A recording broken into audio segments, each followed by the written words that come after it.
Please join us in welcoming Director of Education at Christensen Institute, Julia Freeland Fisher. Good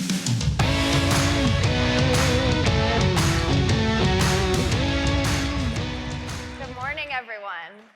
You know you are at an education conference when before 9 a.m. there's a drum line and everyone wants breakfast at 6:45 a.m. Welcome. Great to see you all here. I want to pause amongst the sort of frenzy of the beginning of a conference and ask you to reflect on something. Who helped you get where you are today? When you think about the answer to that question, you might have thought of a caregiver, a family member, an enduring mentoring relationship. Or you might have thought of a chance encounter, someone who took a bet on you once that changed the trajectory of your life. Often in education, for very good reasons, we focus so much on skills and knowledge that we ignore an entire half of the opportunity equation, who our students know. And the reality, if you look at all the empirical research on what it takes to get by and get ahead in our country, is that it's the intersection of these two. An estimated half of jobs come through personal connections, meaning information about a job, someone willing to give you an interview, someone willing to hire you. So we can hammer away at the skills gap. We can listen to what employers are telling us they want, but we're not going to level the playing field of opportunity for students furthest from opportunity until we pay attention to this statistic. Social capital is kind of an esoteric term. I'm a researcher, so I'm going to give you two researchy slides and then I'll dive into the good stuff. But social capital is a pretty simple concept. It's the idea that our networks contain value, that resources travel not just through our paychecks and our wallets, but through our relationships. Resources like information, support, rides to work. And those resources can be the difference maker for young people trying to get ahead. The most exciting thing to me about social capital is that it can function as a renewable resource in young people's lives. I'd wager that for most of you, when you thought about who helped you get here today, that wasn't just a one and done connection. It was someone you can go back to, time and again, as years pass, depending on how your circumstances change. Now we have to ask ourselves, are we arming young people with the networks they need to get the jobs they want and people they can continue to go back to as the labor market shifts and changes? I rarely have to persuade educators that relationships matter. You're not in this for the money, let's be honest. You're in this for connections to young people.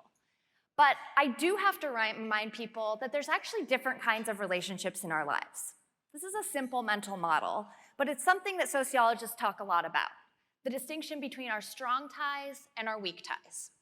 Our strong ties are the people that we spend the most time with, maintain high levels of trust and reciprocity with. They're the most likely to lend us care and resources. They're really critical, and for youth development, we know that they're foundational. Good news, bad news story though here. Our brains can only handle so many strong ties. So my delightful husband, Daniel, who's taking care of our two little ones while I'm here today, he's great. He lends me tons of care, tons of resources. Also a very high bandwidth relationship, right? I have to pour a lot of energy into that partnership to make it work and can only handle so many of those. The good news, though, is that our brains can handle many more of what sociologists call weak ties. Our acquaintances, our looser connections, the members of the national team that invited me here today.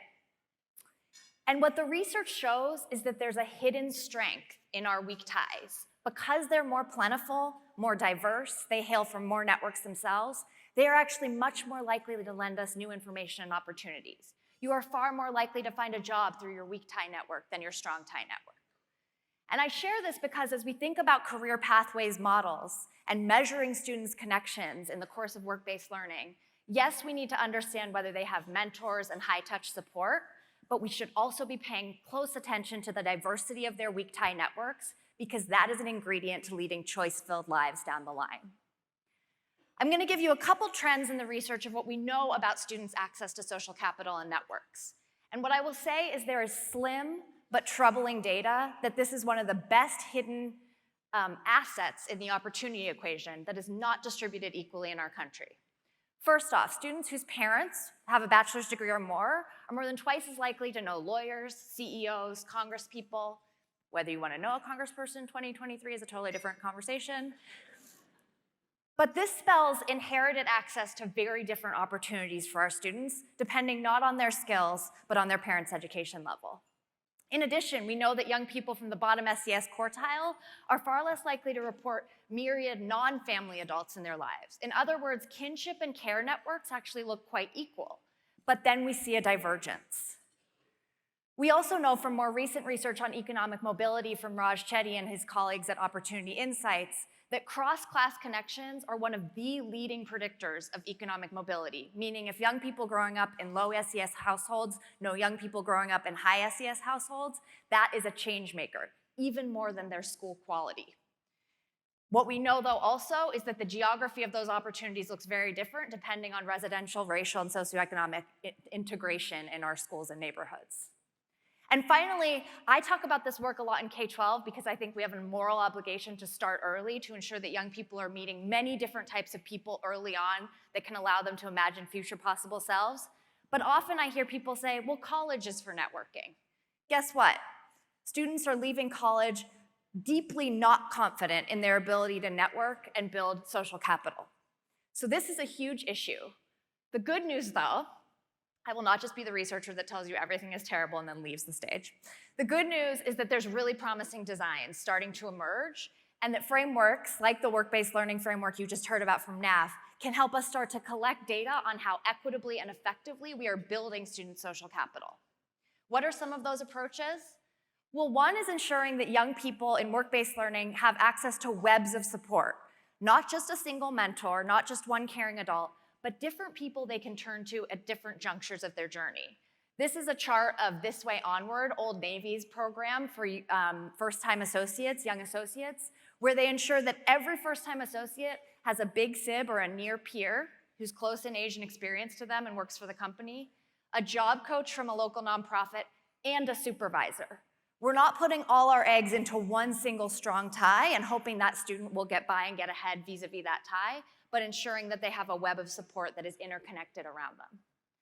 Another strategy that's showing a ton of promise, this is a chart from a program called Co-op that's helping first-generation college grads secure upwardly mobile jobs, is that putting students in cohorts doesn't just have to be an efficiency innovation. We've been doing this for years because we got to put students in a room and deliver all the same content to them. But what if that room were a place where students themselves were building social capital with one another? When one student learns something about an industry, that student is sharing that knowledge, that know-how, and those networks with the students around them. That can build not just a sense of belonging and the muscle to exchange resources with one another, but it can also be a channel to spreading job know-how.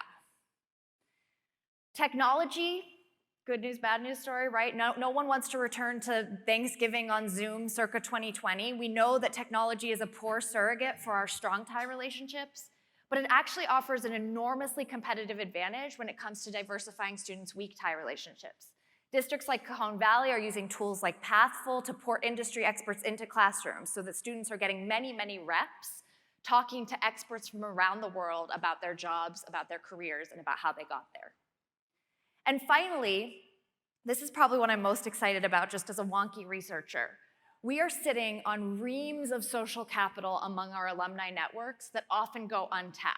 In fact, college grads, only 9% say that their alumni network was helpful. And what recent research has shown is that near-peer alumni, those close in age and experience, a few steps ahead of our students, are actually one of the most powerful, credible messengers about job information, career pathways, and options. So how are you thinking about your alumni networks as an untapped reservoir of social capital for the young people that are coming after them? I'll end on this note. We talk so much about the skills gap in the workforce development and education conversation that I really worry that we're ignoring one of the invisible mechanisms that perpetuates access to opportunity for some but not all in this country. And you have the opportunity as leaders in the work-based learning space to actually work at the intersection of these two, to ensure that students are not just building what they know, but who they know in effective and equitable ways. Enjoy the conference, build social capital with one another, and I have a session at 11:15 if you want to learn more. Take care.